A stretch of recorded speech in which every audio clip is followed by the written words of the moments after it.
WMMS.com. But our metal show, me, Corey Roddick, and Pat Butler will air Saturday night at 10 o'clock. They announced the J-Lo tour coming to Cleveland this morning. How about that grimy, dirty picture of her, too, by the way, on the announcement? See that photo of her? Look at this. Oof. Looked like in one of those movies where she's got the, she's fighting her husband. What was the movie where the husband keeps beating her up? Billy Campbell keeps knocking a shrimp out of her, and it's called Enough. Enough, yeah. Yeah. As in, I've had enough, and I'm not going to take anymore. The Jennifer Lopez. I like that, the way she's like, I'm just going to fight him hand-to-hand combat rather than just get a gun and shoot him. But doesn't she train to do it? Yeah, like that's the whole movie is like, yeah, I'm going to go mano a mano, where it's like, hey, get a weapon. It's too easy. She wants to rain blows down on him the way he did on her. I assume. I've never seen the movie, but I figure if that's the plot, she wants to empower herself. But ooh, This Is Me, ellipsis, now, the tour. Say what you want about J-Lo, not the world's greatest singer. But, man, does she work hard. She keeps it tight. She's somehow got a thing for Ben Affleck, and God bless both of them. True love. Somehow. Ben Affleck? He's hot. Yeah, he's hot. Okay. All right. He's a good-looking guy. He's very accomplished. All right. I'm not saying he's not. He's sober now, so he's got his life together. Not saying he's not. Clearly, they were brought back together for a reason. They were apart for many, many years. I couldn't be happier for them. You going to go see J-Lo, Poundcake? Do you care about that? If I go for free. I would not. That's a for free one? That's a for free one. I would not pay to see J-Lo. No. No. Oh, I don't know. No. I mean, I don't know how often she tours. I mean, she's doing 30 cities. Cleveland's one of them. Mm-hmm. I saw that. Yeah. I mean, she has. Because isn't this whole This Is Me? This is a part of a documentary film, right? Didn't she just drop a movie that people are scratching their heads over? Yeah, Giggly. Not Giggly. No, she just dropped a documentary, and people are like, "What is this?" But she wants to chronicle all the hard work she does. She's in the studio dancing every day, or she's recording, or she's acting. She's my age. She's keeping it tight. So she'll be doing all of her hits and some of the new ones, too. Oh, yeah. This Is Me Now, A Love Story is on. It's an Amazon Prime original. It's out tomorrow. She was just in that Dunkin' Donuts Super Bowl ad with her husband and some of his friends. There's only one song. She was just on SNL, too. There's only one song by J-Lo where I was like, oh, my gosh, I can't believe the song is J-Lo. I really, really like it. And it's not even, I think it's a single, but it's called, like, First Love. And it was on, like, I don't even remember what album because I don't chronicle her albums like that. But it was a good song. But she is, I put her in a category with Kesha. She is. Kesha? Yeah, she makes music, but no one looks at her to be like a iconic. She's not an icon because of her music. She's an icon because of her fashion. She can shake her ass, whatever. But her music is her acting. I mean, it's party club music. Out of Sight is still one of my favorite movies. She's really good in it. It's her and Clooney, Steven Soderbergh. You wanted to tussle, we tussle. Her biggest singles, again, she's Jenny from the Block, Love Don't Cost a Thing. Right? Waiting for Tonight, On the Floor. These are all club bangers, is what you're saying. She's the Latino Kesha. Like, she makes club and party music. No one... What's the matter with that? She was supposed to be doing, like, the... I think it was a joke, but I thought it was serious for a second. She was supposed to be doing the tribute to Whitney Houston. and people were like, oh, please let J-Lo do Whitney Houston's tribute. Why? Because she's not a... she doesn't have... what do you call it? The vocal range? Not even the vocal range, but she just doesn't have ballads. No one. When's the last song where you're like, oh my gosh, J-Lo sang the crap out of that song. Ooh, listen to her hit that note. Not ever. you mean she's not? Diversified. They're all just like club bangers, is what you're saying. Yeah, that's what her music is. It's for a purpose. Like there's a purpose for her type of artist. Well, she was a fly girl, and I think by the time you get to 52, 3, however old she is. She wants people to see, hey, I'm still keeping it tight. I can still dance. I'm sure part of it is that she's trying to do like young music because she's like, look, I'm putting in the work. I know Madonna's 15 years older than her, but she's like, I'm not getting hip surgery anytime soon. I'm still doing the work and I'm still killing it. I mean, she certainly seems to have earned whatever she's got. Listen, there's a I've never heard of her referred to as the Latina Kesha. Well, she was around before Kesha. That's accurate, but though. Is it? Yeah. Yeah, but Kesha had like 2 songs. No, Kesha had a lot of hits, but She had a Kesha lot did of have hits. one ballad called "Praying" that is like one of my favorite songs of all time. But it kind breakup of flopped. song. It didn't really get a lot. No, it's not like it wasn't a single by any means, but Because it's really good. It was after she was working with Dr. Luke, who was like The rapist. and he was a party club DJ. Like it wasn't DJ, but he made like hits, like radio hits.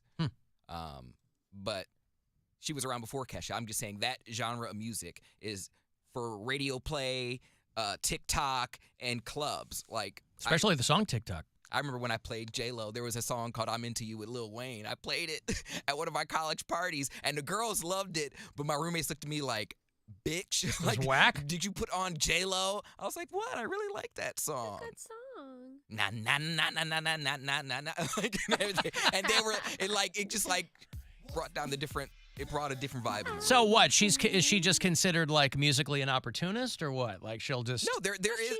She's got her Poundcake likes thing, and divas that's that it. can sing. It's her lane. I didn't say that she Yeah. wasn't talented. She is talented, but she's a particular type of She's artist club with dance music. she has a lane. That's why they didn't even trust her to vocally support the Super Bowl by herself. That she had to have Shakira, and she was salty about that. But I'm like, just like Pitbull, Pitbull probably has Fireball and maybe one other song that he vocally supports by himself. He doesn't have flow. No one said, ooh, Pitbull can spit bars. God, Not give ever. me Pitbull is everything tonight.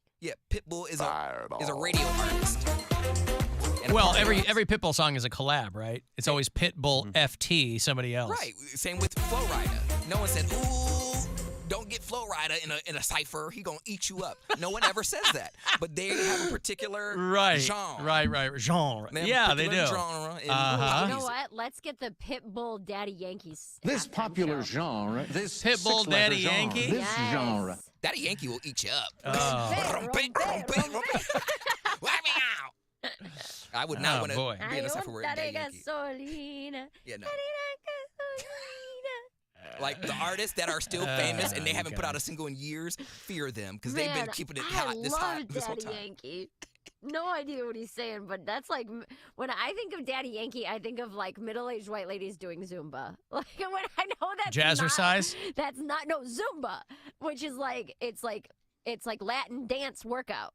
It's great. It's still the But it's all- jazzercise crowd, though, right? They're like It's- middle-aged. But it's no, because middle-aged women are like elder millennials now. I see. Like Jazzercise was baby boomers. Right. Gen X and millennials are Zumba, and it's like Daddy Yankee and like all that type of upbeat club Latino music, and that's Okay. what I think of. Well, he was the Despacito guy too, right? Yeah. Yeah. He has one of those shaky, shaky, shaky, shaky, shaky, shaky. Shaky, They're all shaky, fun. shaky. Yeah, it's literally. I Shaky, mean, if you put it shaky. in, it's called shaky, shaky. All right. That's exactly what it's. But you liked her playing Selena, right, Poundcake? You like J-Lo playing Selena? Was he talking to somebody? Probably on the phone. He's on the phone, yeah. All right. Anywho, J-Lo, they announced she's coming to Cleveland if you want to go see her. August 20th at the Romo Fijo, and the press release describes her as a global sensation. And I have no reason to doubt their assessment. Nothing wrong with that. Oh, you know what tomorrow is? What? What's tomorrow, Bill? Your dog's birthday? It is my dog's birthday, but what else is it? My birthday? Mm-hmm. Bill Squire is the guy. He is the reason why we celebrate on this date. It's William's birthday. Bill can do anything from eating cake to masturbate. It's William's birthday. Bill can go anywhere. We celebrate on this date. It's William's birthday. It's William's birthday. Man, Can we get look. the sample for Reading Rainbow? A on the Mary radio? Santorum birthday tribute. Bill's birthday tomorrow. Can you imagine a better song for you on your birthday than Mary Santorum? Not even I Mary appreciate Santora sings for your birthday. She will not. That would be a not birthday present. Happy Oh, what a bummer. birthday, dear Bill. I also can't breathe out of my nose, so even though I am a perfect singer, I might be a little pitchy. So, Oh, did you okay. end up taking a nap under your desk there in the studio before your shows last night? No, I didn't get all the way under the desk, but I did put my feet up on the other chair and close my eyes for 10 minutes. Mm-hmm.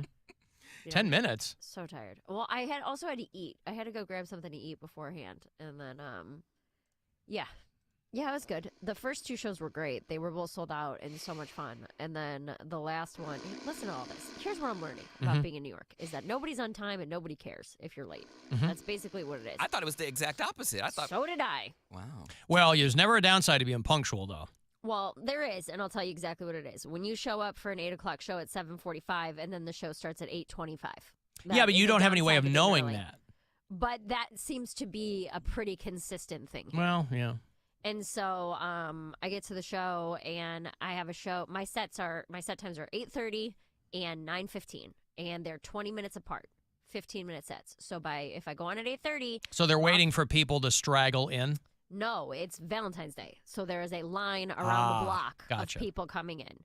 So they started 25 minutes late. So then I had to switch spots with another comic at the 8 o'clock show because it didn't start till 8:25.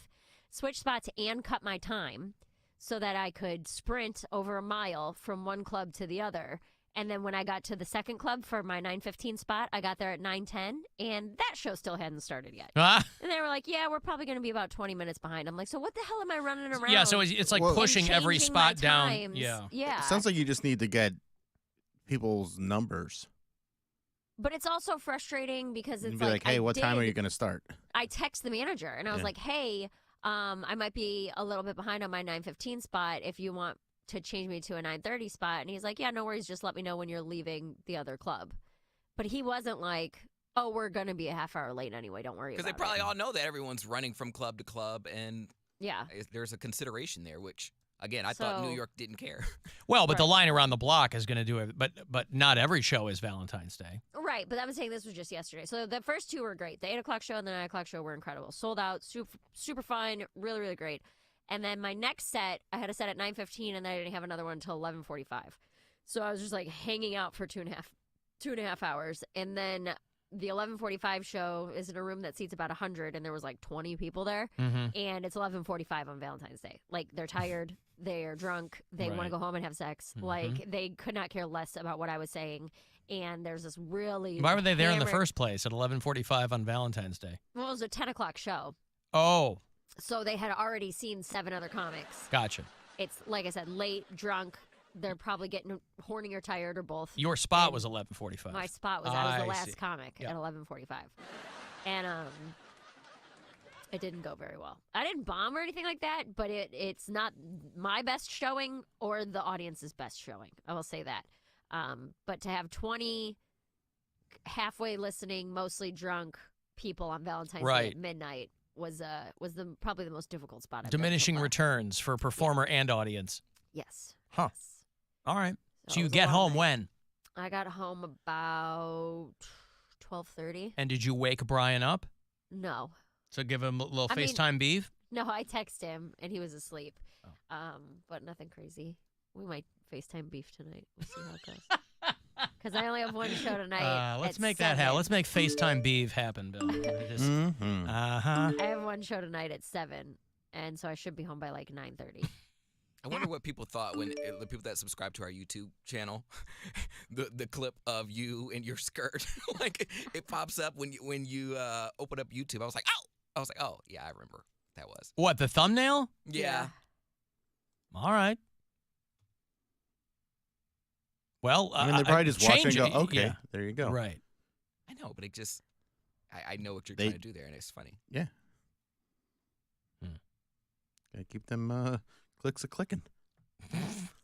You mean we're trying to manipulate the algorithm? Is that what you're saying? Increase engagement. Mhm. What? Uh-huh. We don't have to do that. We're performers. Hey, you know what you should do, because this would really, you could sensibly kill two birds with one stone, Mary, to take that brand new grocery cart that you got and put a motor on it. And then when you got to because it collapses, those fold up. Yeah. Yeah. Like a makeshift scooter. Okay. You put your leg in it. You have somebody put a motor on it, and then you could just be zipping around gig to gig. I should do that. Yes. Why didn't I think of that? Because you don't have my amazing brain. This is why I keep you around, Alan. Yep, my amazing brain. But then I have to employ someone to push me. No, that's what the motor is for, to propel you. What are you talking Oh, about? Okay. What? I don't know. I was thinking got a that, motor like, in it. someone would be steering it. Or I'm It's not a steering it. rickshaw. No, they put a motor on it. Now, There's granted, a motor, but I'm steering yes, from inside the cart. yes, you've got a leg in, and you're using the handle to it's kind of a rudimentary steering. But yes, now granted, it will make the grocery cart exponentially more heavy, Yes. and thereby probably rendering it useless I mean, if for it the can, actual it can still go. conveyance of the groceries. Who- I'm just saying, think about it. When you're zipping around, if you don't feel. Well, here's the thing: is that I was like, this would actually be a really enjoyable walk if it wasn't 19 degrees outside. Right. Like it's through a really nice part, like the East Village Flatiron part of Manhattan, from New York Comedy Club to the Stand. It's a cute area, but it's so friggin' cold that I was like, I'm really gonna like this in like May and June. But for right now, maybe I do need to motorize my old lady grocery cart. Well, it's something to think about. I've got to take a break here. I will have more money for you on the way at 3:30. Listen for each and every one of those keywords. Today and tomorrow are your last 2 days to grab some of the money. So you're not out of the woods yet. Still got plenty of chances to win. If you want to get on Mary's Polar Blast team, I'm going to do the last 2 spots to join